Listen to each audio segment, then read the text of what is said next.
Alors bonjour et bienvenue à LVA TV. Nous rencontrons ce matin Pierre Nadeau, ancien directeur général du Conseil industriel laitier du Québec et qui est maintenant depuis plusieurs années, depuis qu'il a pris sa retraite du Conseil, chroniqueur à la vie agricole.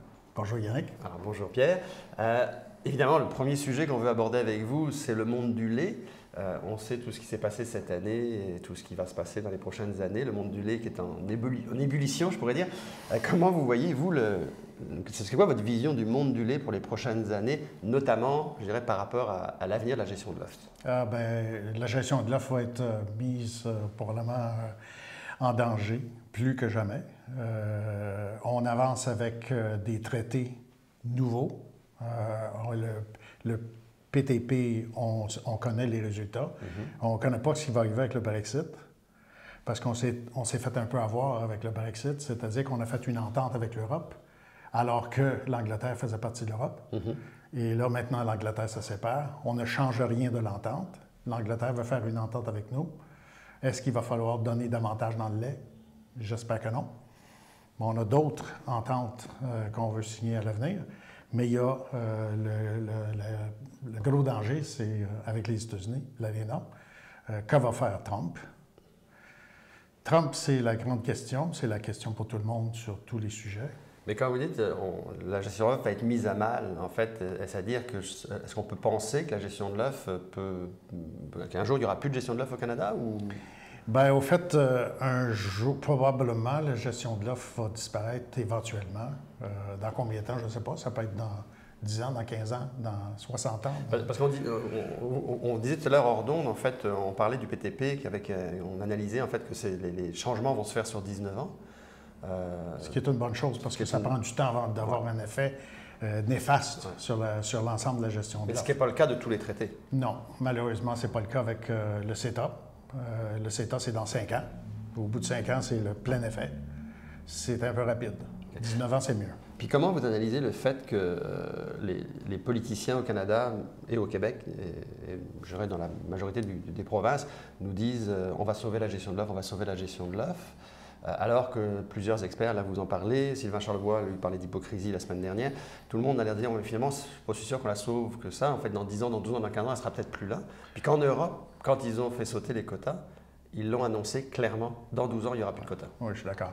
Moi, ma contention, c'est que la plupart des gens ne connaissent pas, ne comprennent pas la gestion de l'œuf. Les gens, les politiciens? Les politiciens. Donc nos gouvernants. C'est ça, parce que c'est trop complexe.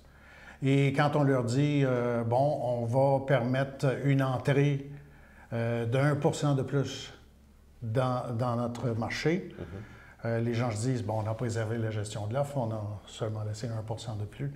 Mais quand on accumule les pourcentages qu'on laisse entrer ici, ce qu'on fait, c'est qu'on affaiblit de plus en plus la gestion de l'offre. C'est un peu comme si on a une digue, on a les doigts dans la digue, mais on commence à manquer de doigts. Il n'y a plus assez de doigts. Là, l'eau commence à passer à travers. Et un jour, ce qui va arriver, c'est que ça va éclater. Ouais. Mais pour préparer... Sans nécessairement l'avoir planifié. Bien, justement, parce que pour que des producteurs achètent des quotas, planifient l'achat de leurs quotas avec leur financement, avec leur banque, etc., c'est ce qu'il va falloir. Il faudrait peut-être que des planifications soient faites et que les gens savent s'ils achètent leurs quotas sur 3 ans, sur 15 ans ou sur 25 ans. Oui, mais normalement, le quota devrait être acheté et payé normalement là, sur une base d'un maximum de 15 ans. Alors, si on dit d'ici 15 ans, il n'y a plus de gestion de l'offre, tout le monde se prépare, les banques, les premières, et le dernier qui va acheter du quota, il y a 15 ans pour le payer. Alors, en réalité, c'est une façon de se préparer. Mais si on se prépare déjà d'avance pour la fin de la gestion de l'offre, on risque de l'accélérer. Ce qui n'est pas nécessairement une bonne chose. Donc, on est dans le drame des deux impossibles. On est menotté totalement là-dessus. Que faire? En réalité, il faut prendre une décision. Puis la décision, ce n'est pas aux étrangers, ce n'est pas au gouvernement. La décision doit être prise par les producteurs eux-mêmes. Et ce n'est pas une décision facile. Et pour ça, il faut que les producteurs, donc on s'entend qu'il faut que l'UPA, qui a un rôle majeur dans la production laitière, ait un plan. Un plan d'après-gestion de l'œuf. Oui, ça prend un plan B.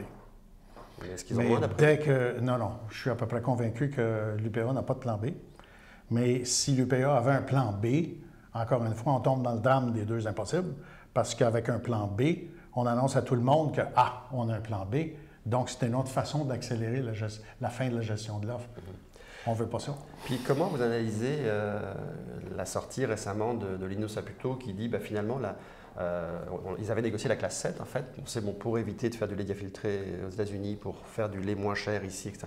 La classe 7 s'est créée, puis là Lino Saputo a laissé entendre que finalement il fallait peut-être laisser tomber la classe 7. Mais d'un autre côté, il ne semble pas avoir une ouverture pour que des produits laitiers finis rentrent au Québec. Pour la négociation, l'épine dans le pied à l'heure actuelle, c'est la classe 7.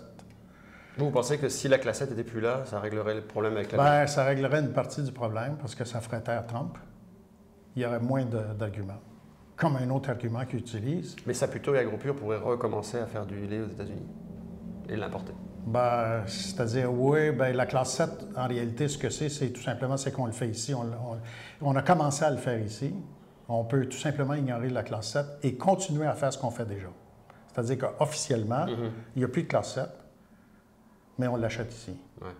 Mais là, ça demande de la bonne volonté de la part de transformateurs. L'ont-elles? Je ne le sais pas. Récemment, on était à l'Assemblée générale de DFC. On a fait une entrevue avec M. Lampron. Il y avait eu une économiste qui présentait différents projets. Et Bruno Le Tendre a fait une intervention qui nous a interpellés un peu. Il a parlé de la Russie. Puis après, moi, je lui ai parlé un peu en aparté. Russie, Chine. En fait, il nous parlait des producteurs québécois qui vendent en fait des semences en fait, pour créer des troupeaux en Chine, en Russie. Et là, on comprenait que Bruno Le Tendre nous faisait comprendre que finalement, notre génétique Holstein canadienne est en train de se transférer tranquillement dans des pays comme la Chine et la Russie qui, eux, vont avoir des grosses exploitations. Donc, en gros, si le marché du lait s'ouvrait en libre marché, est-ce qu'on va être capable de vendre notre lait à partir du moment où des pays aussi gros que la Chine et la Russie vont s'organiser pour avoir leur propre troupeau avec notre propre génétique? Je vais vous donner une réponse non conventionnelle. Notre force, c'est la génétique. Donc, si on commence par capitaliser sur notre force, c'est une bonne chose. Deuxièmement, pour le lait... Mais c'est une bonne chose, mais si on la vend, notre génétique? Oui. Si on va vendre notre génétique, puis on va continuer à la vendre partout dans le monde parce que c'est notre force. Okay. Alors, on va toujours la vendre si on reste bon. Bon, quant à la production de lait, alors, les Chinois ne font pas beaucoup de lait, ou presque pas. Si on réussit à vendre du lait à la Chine, on va continuer à en vendre jusqu'au jour où ils font leur propre production. D'abord, je ne suis pas convaincu qu'on a la capacité de vendre du lait à la Chine parce qu'il y a des compétiteurs qui vont vendre beaucoup moins cher pour la même qualité.